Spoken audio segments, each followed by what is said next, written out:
तो कैसे भाजपा रोक रही है जब सुन लो भैया, ना भाजपा ने इलेक्शन करवानी है, ना भाजपा का इलेक्शन करने का रोल है किसी भी। एलिगेशन है कि आप प्रॉक्सी सरकार चला रहे हैं। मेरे पे एलिगेशन इसलिए है कि तुम्हारी हुकूमत चली गई, तुम्हारी आगे हुकूमत नहीं बननी, तुमको लग रहा है कि जो मैंने यहाँ अपना वो कब्जा मारा था वो है नहीं, तो मैं तिल मिलाया हूँ, तिल मिलाहट में अब हर चीज भाजपा कर रही है, वो गलत है।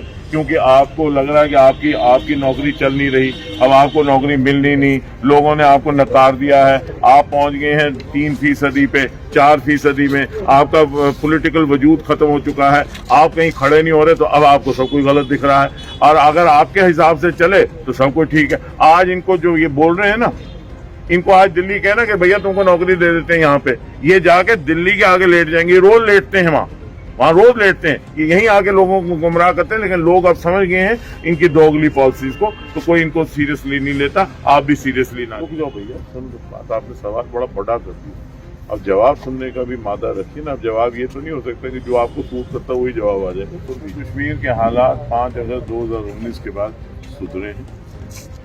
आज वादी कश्मीर में अमन की फिजा है, जिंदगी हिज़्ब मामूल चल रही। 1996 के भी जो इलेक्शन थी उसका भी फैसला दिल्ली के एक टेबल पे बहुत बड़े दफ्तर पे बैठ के हुआ था। मैं उसके बारे में तस्करा नहीं करना चाहता, अच्छा नहीं लगता। बीजेपी ने एक दावा किया था, सबका साथ, सबका विकास और सबका विश्वास। बीजेपी कहां तक कामयाब हुई है लोगों का विश्वास जीतने में, लोगों का विकास करने में और लोगों का साथ देने में?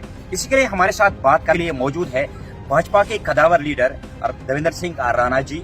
आज हम इनसे सीधे सीधे सवाल यही करेंगे कि कहां तक जो भाजपा है इस वक्त ड्यूटी में कामयाब हुई है लोगों का विश्वास जीतने में और लोगों का विकास करने में। कश्मीर के हालात 5 अगस्त 2019 के बाद सुधरे हैं।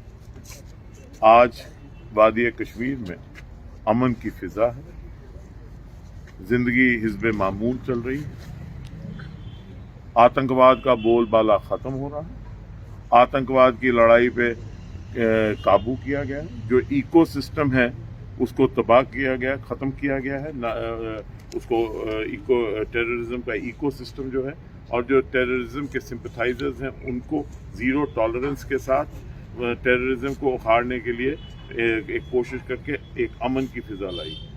पथराव बंद हो गए, पत्थरबाजी बंद हो गई, स्कूल टाइम पे बच्चे जाते हैं, दुकानें खुलती हैं, जिंदगी जो है अमन की जिंदगी लोग व्यतीत करना शुरू। रुक जाओ भैया, सुन लो बात, आपने सवाल बड़ा बड़ा कर दिया, अब जवाब सुनने का भी मादा रखिए ना। अब जवाब ये तो नहीं हो सकता कि जो आपको सूट करता वही जवाब आ जाएगा। सुन लीजिए, तथ्यों पे बात करिए।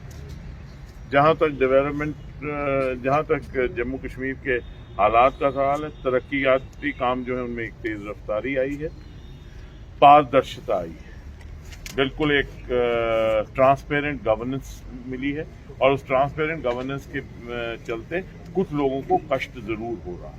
वो लोग हैं जिन्होंने पिछले 50-60 साल में इस सिस्टम की कमजोरियों का फायदा उठा के अपने आप को मजबूत किया, उनको तकलीफ जरूर हो रही है, और वो पावरफुल लोग हैं, इसलिए ये हाहाकार मचा रहे हैं कि ये कुछ हो नहीं रहा, कुछ हो नहीं रहा। वो इसलिए नहीं हो रहा क्योंकि अब वो उनके तरीके से नहीं हो रहा, वो उस तरीके से हो रहा है जिससे कि लोगों की बेहतरी हो। जहां तक रिक्रूटमेंट का सवाल है, आपने देखा कि सब इंस्पेक्टर की रिक्रूटमेंट में एक स्कैम हुआ, कैसे उसको पारदर्शिता के साथ उसको पकड़ के उसको लोगों को सजा दिलवाई जा रही है, और एक ट्रांसपेरेंट तरीके से रिक्रूटमेंट की जा रही है। रिक्रूटमेंट के बैकडोर चैनल्स बंद कर दिए गए हैं, और इन्वेस्टमेंट जो है 53,000 करोड़ की इन्वेस्टमेंट जो है वो साइन ऑफ हो गई है जम्मू कश्मीर में।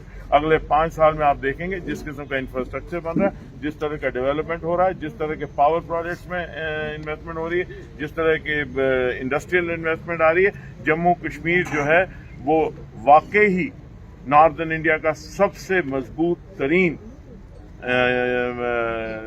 यूटी हुआ।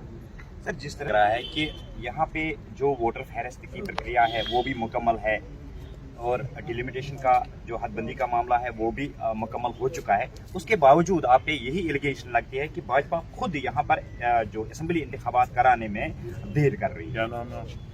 जाहिद जावेद। कब खत्म हुई ये इलेक्टोरल रोल्स की मुकम्मल हुई? 25 नवंबर। आज क्या तारीख है?